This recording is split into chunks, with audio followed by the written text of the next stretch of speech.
여러분, 안녕하십니까? 벌써 오늘이 6월 30일이네요. 금년도 벌써 절반이 지나갑니다. 나머지 절반, 주님과 동행하면서 주님의 은혜와 축복 가운데 지내는 한 해 되시기 바랍니다.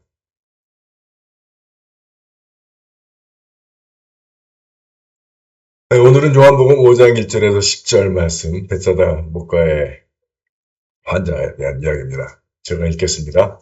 얼마 뒤에 유다인의 명절이 되어 예수께서 예루살렘에 올라가셨다. 예루살렘 양의 문 곁에는 히브리 말로 벳자다라는 못이 있었고 그 둘레에는 행각 5이 서 있었다. 이 행각에는 소경과 절름발이와 중풍병자 등 수많은 병자들이 누워 있었는데 그들은 물이 움직이기를 기다리고 있었다. 이따금 주님의 천사가 그 못에 내려와 물을 휘젓곤 하였는데 물이 움직일 때에 맨 먼저 못에 들어가는 사람은 무슨 병이라도 다 나았던 것이다. 그들 중에는 38년이나 앓고 있는 병자도 있었다. 예수께서 그 사람이 거기 누워있는 것을 보시고 또 아주 오래된 병자라는 것을 아시고는 그에게 낫기를 원하느냐 하고 물으셨다. 병자는 선생님, 그렇지만 저에겐 물이 움직여도 물에 넣어줄 사람이 없습니다. 그래서 저 혼자 가는 동안에 딴 사람이 먼저 못에 들어갑니다 하고 대답하였다. 예수께서 일어나 요를 걷어들고 걸어가거라 하시자 그 사람은 어느새 병이 나와서 요를 걷어들고 걸어갔다. 그날은 마침 안식일이었다. 그래서 유다인들은 병이 나은 그 사람에게 오늘은 안식일이니까 요를 들고 가서는 안 된다 하고 나무랐다.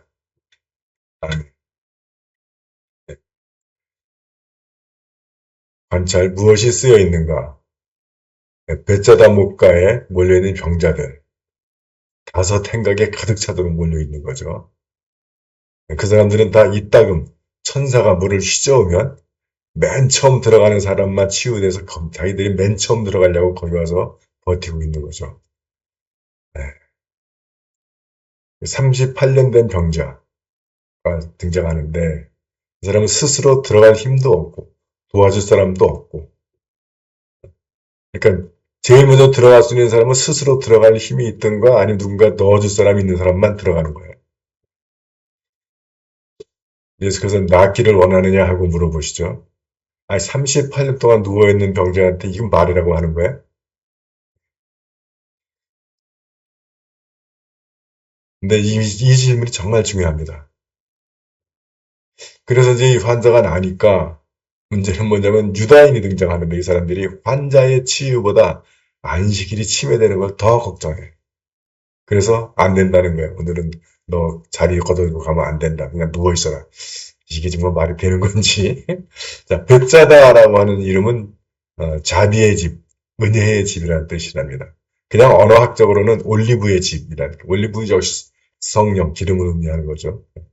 양의 문, 곁인데 예루살렘 성엔 12개의 문이 있는데 그 이름들은 다 그리스도를 상징합니다. 양의 문, 뭐 물고기의 문, 뭐 물고기 아시죠? 기독교 상징. 다 그렇게 해서 12개의 문이다. 예수님을 상징하는. 예루살렘 성은 예수님을 통해서 들어간다. 뭐 그런 의미가 되겠죠. 해서 그것은 무슨 의미인가? 주님의 도움이 필요한 많은 사람이 있다. 그죠? 행각 5에 가득 차 있어. 그런데 문제는 1등만, 선착순이죠. 1등만 구원받는 것이 진정한 주님의 구원일까? 이런 걸 유사구원이라고 얘기합니다. 비슷한 사이비 구원이죠. 이건 사기입니다. 그래서 오늘날도 그런 사람들이 많죠. 우리 집단에 들어오는 사람만 구원받는다. 이건 여러분 십자가를 부정하는 거예요. 예수님은 모든 일 한 영혼도 잃어버리지 않기 위해서 십자가에 피 흘려 돌아가셨는데 아유, 어떻게 그 예수를 따른다 그러고 예수님의 구원을 준다는 놈들이 우리 안에 들어와야만 구원받는다고 얘기를 해. 언뜻 오해하지 마십시오. 기독교는 예수 그 교회만 나와야 구원받는다. 물론 메시지 그렇게 하는 것이 아니라 예수를 통해서 구원받는다라는 얘기를 하는 거예요. 스스로 들어갈 수 있고 도와줄 사람이 있는 사람만 구원받는다고? 그런 사람이 굳이 하나님의 기적적인 구원이 필요한 사람이에요? 필요 없는 사람은 아닙니까? 이미? 자, 낫기를 바라는가? 이 질문. 그래서 나면 어떻게 돼요? 자리 걷어치우고 그다음부터 누워있지 않고 땀 흘려 일할 것이냐 하는 겁니다. 이게 자리 펴고 누워있으면 깡통만 있으면 먹고 살 수가 있는데 낳게 되면 그다음부터는 자기가 수고하고 땀 흘려 먹고 살아야 돼요. 그 질문을 하시는 겁니다. 예수님. 정말 니는 낫기 원하는 거냐? 아니면 그걸 핑계대고 누워있는 거냐? 다섯 번째, 사람이 치유되고 구원이죠. 회복되는 것보다 자기들의 전통과 상식을 지키는 것을 우선하는 경건한 유다인데, 이게 정말 경건한 건지, 경건하다는 뜻은 하나님을 두려워한다는 뜻이거든요. 그러니까 물론 안식일에 일하면 안 된다. 라고 했으니까 이 경건한 사람들은 일하면 안 되는데 그게 손 하나 까딱 안 하는 건지 아니면 환자가 일어나는 것도 안 되는 건지 좀 줄기에 본말에 전도되는 그런 느낌이죠. 적용, 그것은 내게 무슨 의미인가? 자, 우리는 정말 내 문제가 해결되길 바라는가? 아니면 그것을 나의 핑계로 삼고 있지는 않는가? 정말 내 자리를 차고 일어나 앞으로 나아가기를 원하는가? 우리가 문제가 있을 때 그 질문을 해야 될 것 같아요. 또 두 번째, 주님, 자비, 은혜, 평화, 천사, 구원 등 온갖 미사역으로 포장되어 있는데 여기 벳사다 문과가 근데 그렇게 해도 가짜가 있을 수 있다는 거예요. 그것은 특히 많은 사람들의 고통과 간절한 염원을 이용합니다. 근데 여기서 현재 이제 이 환자 병 고치는 것과 관계가 있는데 정치 사회적으로도 민주니 평화니 차별금지니 평등이니 나는 게 아주 좋은 단어 다 들어가죠. 그런 단어들을 나열하며 등장할 수 있습니다. 그러나 그 혜택을 누리는 사람들은 선택된 극히 일부일 수 있다는 거예요. 사기라는 거죠. 그래서 이 신앙적으로도 그렇고 영적으로도 그렇고 또 정치 사회적으로도 그렇고 이런 사기들이 아주 횡행합니다. 왜냐하면 사회가 어렵고 많은 사람들이 고통과 그래서 벗어나고 싶어하는 염원들이 있기 때문에 그걸 이용하는 거예요. 세 번째로 다른 사람의 행복을 질투하거나 폄훼 또는 회방하고 있지는 않는가. 다른 사람이 자리 차고 가는데 너 안 일어나서 걸어가면 안 된다는 거예요. 왜냐하면 안식일이니까. 나중에 기회가 있으면 안식일에 대해서 한번 다뤄볼 좋겠는데 스페이스에 맞춰서 보면 근데 이걸 맞추기가 조금 애매해요. 이거는 고백해야 할지 우리도 혹시 남들보다 먼저 구원을 누리려고 노력하며 그걸 바라고 있지는 않은가. 선착순에서 나는 1등 했으면 나는 피해야 할 행동. 오늘은 안식일이니까 요를 들고 가서는 안 된다 하고 나머는 그가 치유된 것을 함께 기뻐해야 되는 거 아닌가요? 축하해주고 순종해야 할 명령. 예수께서 일어나 요를 걷어들고 걸어가거라. 자리 깔고 앉아가지고 나 아파 환자한테 핑계대고 그러지 말고 아시겠죠? 자, ABCD에 맞춰서 제목 저는 진정한 구원으로 했어요. 이따금 천사가 내려서 물을 휘젓는 때 제일 먼저 1등만 구원받는 그런 구원 말고 예수님의 구원. 일어나 요를 걷어들고 걸어가거라. 예. 감명 깊은 구절. 그래서 전 이걸 뽑았습니다. 물이 움직일 때 맨 먼저 못에 들어가는 사람은 무슨 병이라도 다 나았던 것이다. 이건 유사구원입니다.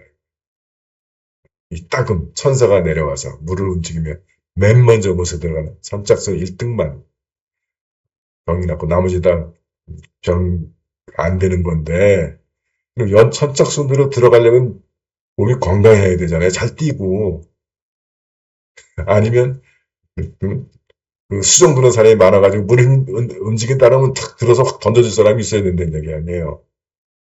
그런 것 없는 사람은 뭐 영원히 뭐 못 들어가는 거예요. 38년 동안 꼼짝없이 병을 알아야 돼. 음, 우리 주위에도 이런 구원, 이것을 구원이라고 믿고 또는 이것을 그 좋은 정처라고 믿고 하는 사람들이 많이 있습니다. 챌린지, 도전되는 말씀. 낫기를 원하느냐? 제가 설명드렸죠. 정말 낫기 원하는 거냐? 아니면 그걸 핑계 삼고선 안주하고 있는 거냐? 이런 문제입니다. 난해한 구절. 이따금 주님의 천사가 그곳에 내려와 물을 휘젓고나였다. 저는 이건 나네. 무슨 하나님의 천사가 이래. 이거 가짜입니다. 사기예요. 중요한 구절. 일어나 너를 걷어들고 걸어가거라. 네, 오늘의 과제 출애굽기 32장 전체를 봅니다. 그래서 이거는 너무 길어서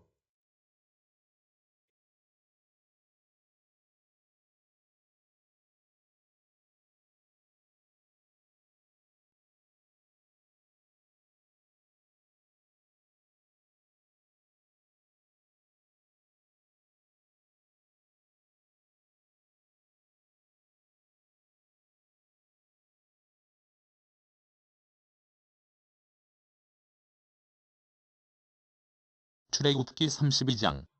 백성은 모세가 오래도록 산에서 내려오지 않자 아론에게 몰려와 청하였다. 어서 우리를 앞장설 신을 만들어 주시오.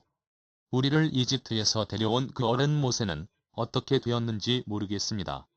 아론이 그들에게 너희 아내와 아들, 딸의 귀에 걸린 금고리를 나에게 가져오라 하고 대답하자 백성이 모두 저희 귀에 걸린 금고리를 떼어 아론에게 가져왔다. 아론이 그들의 손에서 그것을 받아 수송아지 심상을 부어 만들자 모두들 외쳤다. 이스라엘아, 이 신이 우리를 이집트에서 데려내온 우리의 신이다. 아론은 이것을 보고 그 신상 앞에 제단을 만들고 내일 야훼 앞에서 축제를 올리자 하고 선포하였다. 이튿날 그들은 일찍 일어나 번제를 드리고 신규 제물을 바쳤다.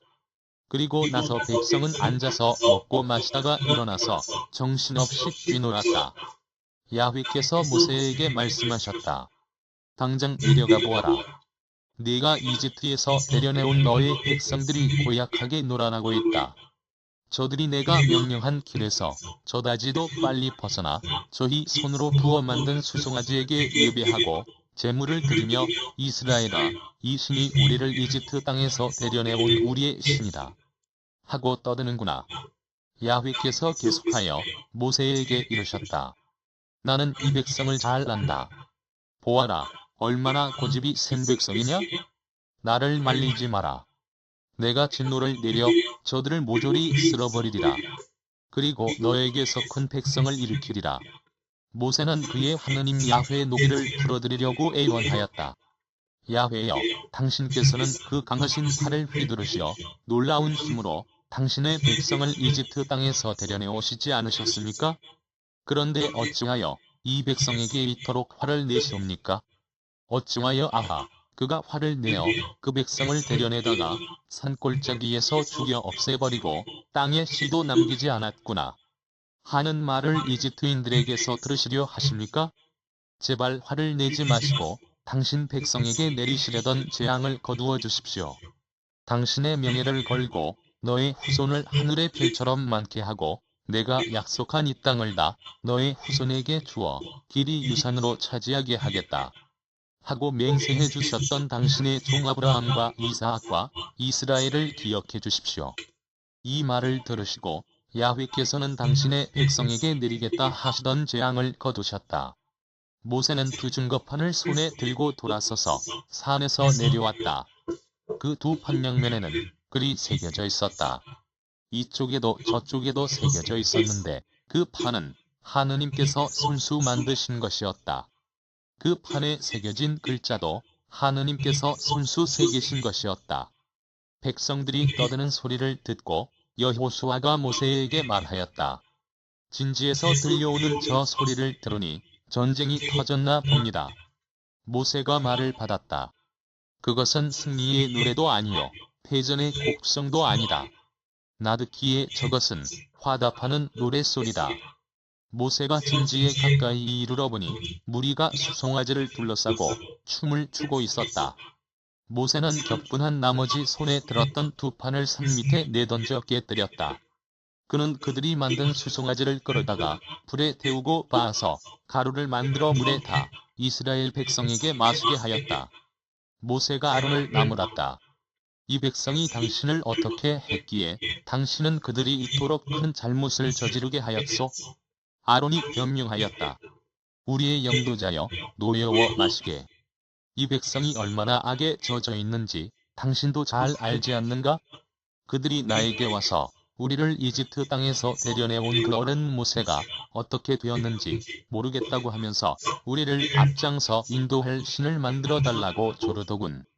그래서 내가 금을 가진 사람이 없느냐고 했더니 금을 가진 자들이 몸에서 금을 떼어다가 주기에 그것을 불에 넣었지. 그랬더니 이 수송아지란 놈이 나오더군. 모세는 백성이 굴레 벗은 말처럼 날뛰는 것을 보았다. 아론이 백성을 멋대로 날뛰게 해서 원수들의 조롱거리가 되게 하였던 것이다. 모세는 진지 어귀에 서서 야훼의 편에 설 사람은 다 나서라고 외치자 레위 후손들이 다 모여들었다. 모세가 그들에게 일렀다. 이스라엘의 하느님 야훼께서 명하신다. 모두들 허리에 칼을 차고 진지 이 문에서 저 문까지 왔다 갔다 하면서 형제든 친구든 이웃이든 닥치는 대로 찔러 죽여라. 레위 후손들은 모세의 명령대로 하였다. 그날 백성 중에 맞아 죽은 자가 3,000명가량이나 되었다. 모세가 일렀다. 오늘 너희가 자기 아들과 동기마저 희생시켜가며 야훼께 충성을 다하였으니 오늘 너희 위에 복이 내릴 것이다. 이튿날 모세가 백성에게 일렀다. 너희가 이토록 잘못을 저질렀는데 그 잘못을 용서받을 수 있을지 나 이제 야훼께 올라가 보아야겠다. 모세가 야훼께 되돌아가서 하였다. 비옵니다. 이 백성이 금으로 신상을 만들어 큰 잘못을 저질렀습니다. 하지만 이제 그들의 죄를 용서해 주셔야 하겠습니다. 만일 용서해 주지 않으시려거든 당신께서 손수 쓰신 기록에서 제 이름을 지워주십시오. 야훼께서 모세에게 대답하셨다. 나에게 잘못을 저지른 자는 누구든지 그의 이름을 나의 기록에서 지워버린다. 너는 이제 곧 내가 말한 곳으로 백성을 데리고 가거라. 내 천사가 앞장서 갈 것이다. 내가 그들을 찾아가 그들의 잘못을 따질 날이 반드시 오리라. 그 뒤에 야훼께서는 백성이 아론을 시켜 수송아지를 만든 데 대한 벌을 내리셨다. 출애굽기 32장. 백성 야훼께서 모세의